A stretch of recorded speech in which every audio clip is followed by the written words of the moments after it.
Järgmisena saab sõna EVT Põlisrahvaste Sihtasutuse nõukogu liige Valdeko Allik. Aitüma sõna andmast. Hääd tervist ja väge, austat emandad ja isandad. Hääd tervist ja väge iidsete hiite tarkuste hoidjad ja maavalla vägede valdjad. Aitüma, et olete hoidnud kõike, mis on kantud teieni. Aitüma, et kannate seda kõike ka edasi. Hääd tervist ja väge kõik siinsed ja kaugel olijad, kes põliseid teadmisi ja vägesid edasi kannavad. Kannavad edasi pildiga, tarkusega, teoga. Kummardan nende ees, kes täna saavad nimetatud ja saavad astuma 18 aastat kogunenud väärikate nimekirja. Me ei tea ju tegelikult, kui pikk see nimekiri enne on. Kas ta ulatub tuhandetesse, kümnetesse tuhandetesse, tõenäoliselt aegade algusesse välja. Ja loodame, et seda nimekirja saab jätkata aegade lõpuni. Varasemad nimed ei ole raiutud kivisse, ei ole nad kantud tindiga paberile ega särtsuga säristatud silikooni. Aga nende tunded ja nende teod on kandunud läbi aegade meieni. Kasvagu tänaste ja eilsete tegude vägi,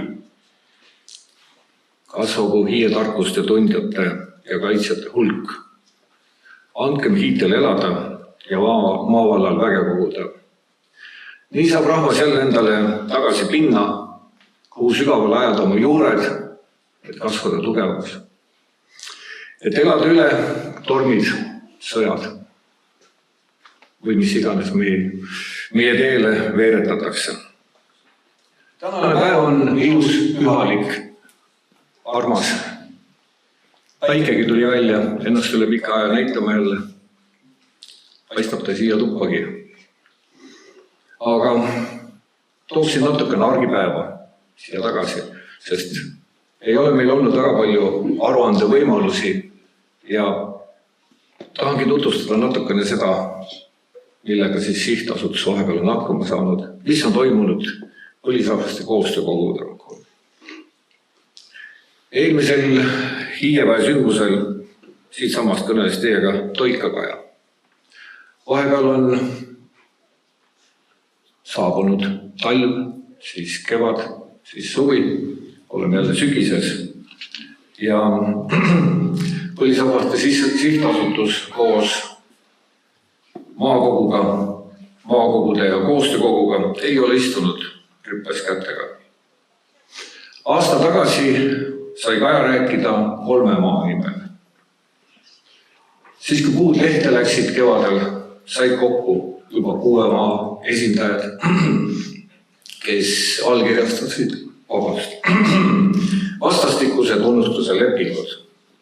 Saare, Lääne ja Viru koostöökogudega liitusid Pärnumaa, Järvamaa ja Viljandimaa. Ja need nimed ei vasta küll liitsetele maakonna nimedele, aga võin pärast igaühele eraldi seletada, et kuhu on kadunud Saka, Lugandi, Päeval, Soone tagana ja nii edasi. Metsad on meil ikka pühad. Kahjuks näeb meie põlistel maadel tegutsev riik metsas ainult pliiatseid, kappe, prilliraame ja kikilipse. Hiied ja pühapaigad, muud pühapaigad, looduslikud, on endiselt metsatapjate sihikul. Metsade ohverdamine ulmelise rohepöörde ja vaskraha nimel täna aina hoogustub. Uued seadused ametnike tellimusel ja tuntud advokaadibüroode juriidilise katluse all plaanivad jätkuvat kõige muundamist kopikaks ja seda seninägematus ulatuses. Niisiis, kasvanud jõududega ehk siis 6 maa esindajatena käisime me ka Saares Metsamõtte töötoas, et osaleda siis FSC teemade arutamisel.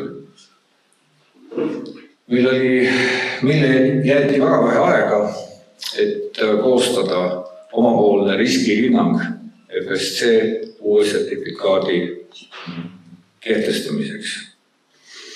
Aga ühe pööripäeva või pööriöö magamata pööriöö tulemusena saime ilusasti kaante vahele 60 lehekülje riskihinnangu, mille siis ka FSC-le esitasime. Näis, mis ta saab. Ei tea praegu. Ilme oli aga see, et seal töötoas nägime ja kuulsime inimeste kurbust ja kurtmist, et organisatsiooni käed on jäänud lühikeseks ja teod hambutuks, ehk siis FSC Eesti. See ei ole etteheide inimestele, kes seda tööd teevad, vaid pigem on see märk sellest, et neil on vaja lisajõudu abi. Meie eesmärk oli siis selle niinimetatud 3. printsiibi rakendamine, ehk siis põlisrahva tegelik kaasamine, siis FPIC ehk siis eelneva teavitatud teadliku nõusoleku printsiibi rakendamine. Et ei saaks niimoodi olla, et suur tööstur paneb näpu kaardile, ütleb, et siit raiume ja ametnikud kiidavad kaasa. Ei, kõigepealt tulevad ja küsivad võidetult ja põlisrahvast rahvalt, kas selline tegu on üldse kuidagi lubatud. Ja me siin oli, et kõik kindlasti on vägagi kursis, mis toimub Nursipalul, mis toimub meie hiide ja pühapaikade ümber.